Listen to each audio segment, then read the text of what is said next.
అమ్మా, ఆ సిగ్గులేని పిల్ల దిగుని తీసుకొచ్చింది. తిరిగి రావాల్సిందే. ఎందుకంటే వీధిలోకి వెళ్తే కుక్క కూడా వీళ్ళని గౌరవించదు.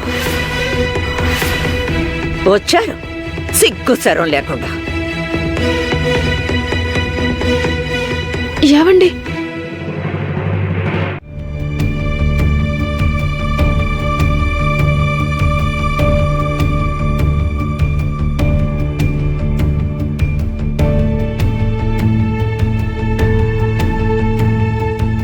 అత్తయ్య గారండి, ఆయన గారు కోపగించుకుని ఇల్లు వదిలి వెళ్ళాలనుకున్నారు. అందుకు నేను మీకు క్షమాపణ చెప్తున్నాను. ఏమిటి సకు, చేసిన తప్పుకి చేతులు జోడించి నమస్కరిస్తే సరిపోతుందా? ఏవండి,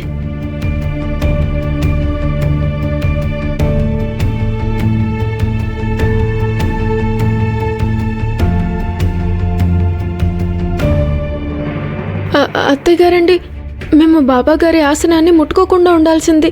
నిజంగా తప్పు చేశాం.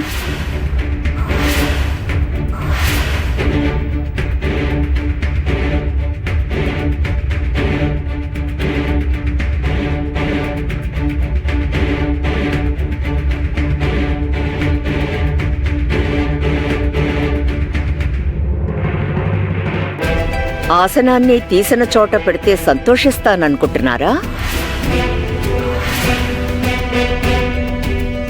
ఈ ఇంట్లో ఉండాలంటే నావి కొన్ని షరతులున్నాయి. వాటికి మీరు అంగీకరిస్తేనే ఈ ఇంట్లో ఉండడానికి మీకు నేను అనుమతిస్తాను.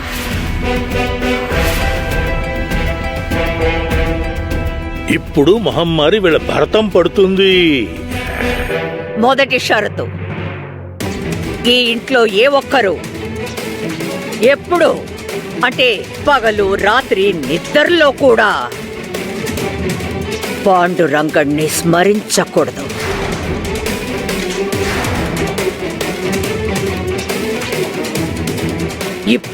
ఇప్పుడే నాకు మాటివ్వు. నీ భర్త దిగు మీద ప్రమాణం చెయ్యి.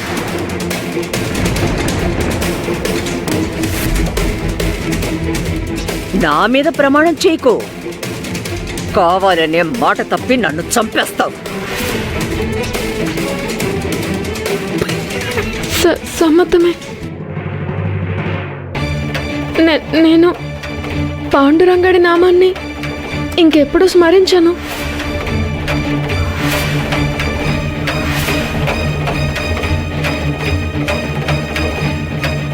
అరే సకు, మా అమ్మ భక్తిని గౌరవిస్తున్నావు, నీ భక్తిని గౌరవించక్కర్లేదా?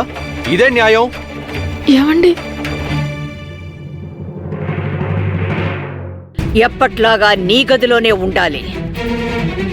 అక్కడుండడానికి నువ్వు అర్హురాలి. నా దృష్టిలో అది పాత సామాన్ల గది కాదు. నాకు ఆ గది అంటే చాలా ఇష్టం. సకు, నువ్వు ఏమండి, నీ భర్తకి చెప్పు, వ్యాపారాన్ని సక్రమంగా చూసుకోగలిగితేనే గల్లా పెట్టి దగ్గర కూర్చోమను. చూసుకోలేకపోతే చెప్పమను. గుమాస్తాని పెడతాను.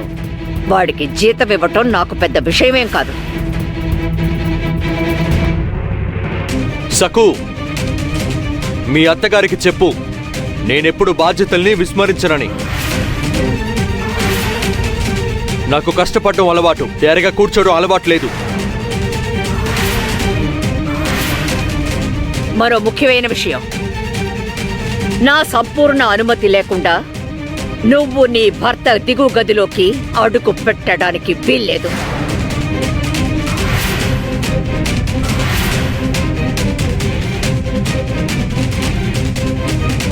అలాగే. నేను మీ అనుమతి తీసుకోకుండా ఆయన గారి గదిలోకి అస్సలు అడుగు పెట్టను.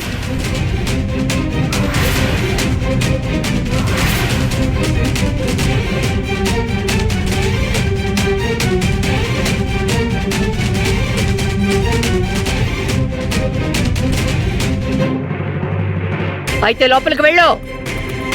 చేయాల్సిన పనులు చాలా ఉన్నాయి. స్తంభంలో ఎక్కడే నిలబడ్డావే, వెళ్ళు.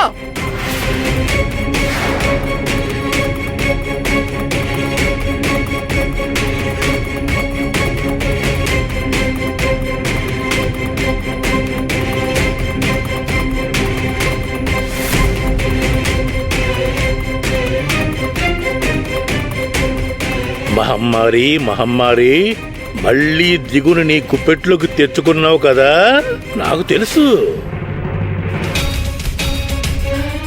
ఈ వెలుతురు పోయేలోపు నువ్వు రావాలి. ఏ జంగ్రోబా, నేను చెప్పేది విను. నేను చెప్పేది నువ్వు విని తీరాలి. ఈ రోజు నువ్వు వినాల్సిందే. అరే, ఆ చిన్న పిల్ల పిలిచింది. ఆ పిల్ల పిలిచింది. పాండురంగా పాండురంగా పాండురంగా అని పిలవగానే ఆయన ఎన్నోసార్లు వచ్చాడు. ఇప్పుడు నేను చెరసాల్లో కూర్చుని గొంతు చించుకుని అరుస్తున్నాను, జిగరోబా జిగరోబా జిగరోబా అని. నువ్వు నా కోసం ఏమీ చెయ్యట్లేదు. ఎందుకు రావట్లేదు?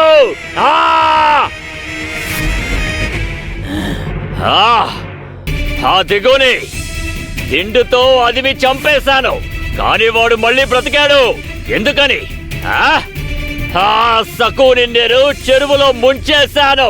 అది మునిగిపోయింది, కానీ ఆ సకు ప్రాణాలతో ఆనందంగా పైకి వచ్చింది. ఎలా?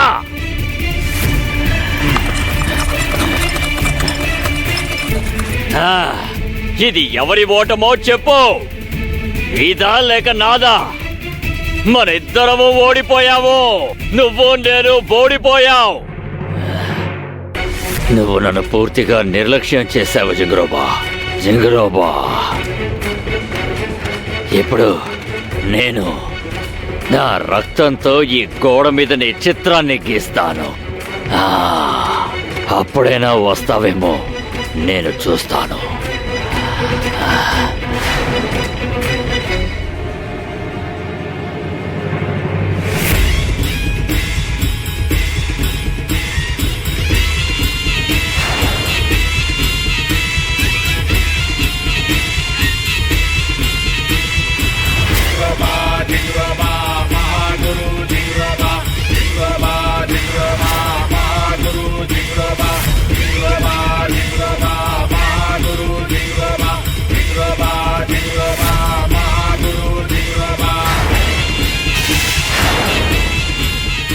జింగరోబా, నేను నా రక్తంతో ఎంతో భక్తిగా నీ చిత్రాన్ని గీస్తున్నాను.